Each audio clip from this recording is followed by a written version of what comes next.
So they are very beautiful females, like because what they have very less amount of body hairs. They don't have that acne wala problem also, because androgen receptors are not functioning in their body, and they are tall. Okay, they are very well built. So the problem is that because the androgen is not properly, body is not responding to androgen, so the external genitalia will be of female, but they will not have the internal uterus and fallopian tube. So they'll have amenorrhea, and they are infertile but very beautiful. Okay, so now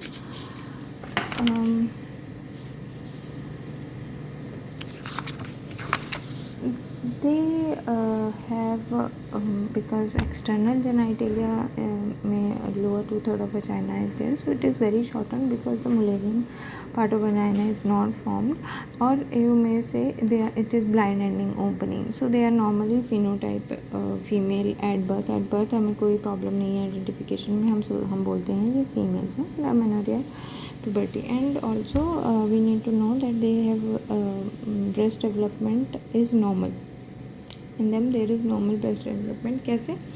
क्योंकि androgen produce हो रहा है लेकिन वो act नहीं कर पा रहा है. सो जो एंड्रोजन प्रोड्यूस हुआ है वो गया कहाँ? वो हमारे पेरिफेरल टिश्यूज़ में ईस्ट्रोजन में कन्वर्ट हो जाता है by the enzyme, which enzyme? Aromatase. ठीक है. So this estrogen is responsible for breast development. So their breast development is normal. And क्योंकि इनमें टेस्टिस तो है ही, हमें पता है टेस्टिस में कोई प्रॉब्लम नहीं है, टेस्टिस नॉर्मल बनी है, तो वो क्या होती हैं, या तो लेबिया में होती हैं क्योंकि एक्सटर्नल जेनाइटेलिया फीमेल फिनोटाइप का बना है, या फिर इंग्वाइनल रीजन में या एंट्रोएब्डोमिनल होती है. तो क्योंकि टेस्टिस हैं और फिनोटाइप पूरी फीमेल एक खड़ी है आपके सामने, तो अब वो टेस्टिस को कुछ नहीं करना, हमें क्या काम है वो टेस्टिस का, हमें उसको रिमूव करना पड़ेगा. एक तो क्योंकि वो अपनी नॉर्मल जगह पे है नहीं, so it has a very high tendency to get converted into have germ cell tumor. ठीक है. और बाकी एंड्रोजन प्रोड्यूस कर भी रही है, सो उसमें कोई रोल नहीं है, एंड्रोजन हमें चाहिए नहीं, अब वो फीमेल बन चुकी है. ठीक है. तो हम उस टेस्टिस को निकाल देंगे. ठीक है ना. एक और देखिए, अब यहाँ पे हमें क्या करना है, एंड्रोजन इनसेंसिटिविटी सिंड्रोम में याद रखना है टेस्टिस होती हैं. ठीक है. और एक होता है स्वेयर सिंड्रोम, इसमें भी टेस्टिस होती है लेकिन अंडर डेवलप्ड होती हैं. क्यों? क्योंकि म्यूटेशन हो गई है. ये हमने स्टार्टिंग में पढ़ा है, दोनों में कन्फ्यूजन नहीं होता क्योंकि दोनों में फिनोटाइप इज़ फीमेल. ठीक है. एंड्रोजन इनसेंसिटिविटी सिंड्रोम में भी और स्वेयर सिंड्रोम में भी. फ़र्क क्या है? स्वेयर सिंड्रोम में there is normal Mullerian structures. क्यों? क्योंकि AMH भी नहीं बन रहा है और एंड्रोजन भी नहीं बन रहा है. ठीक है.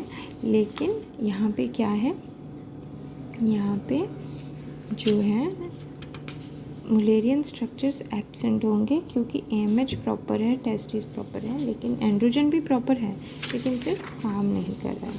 और इसमें क्या होगा, कैरोटाइप सेम वे 46XY होगा. ठीक है. So this is all for today's lecture.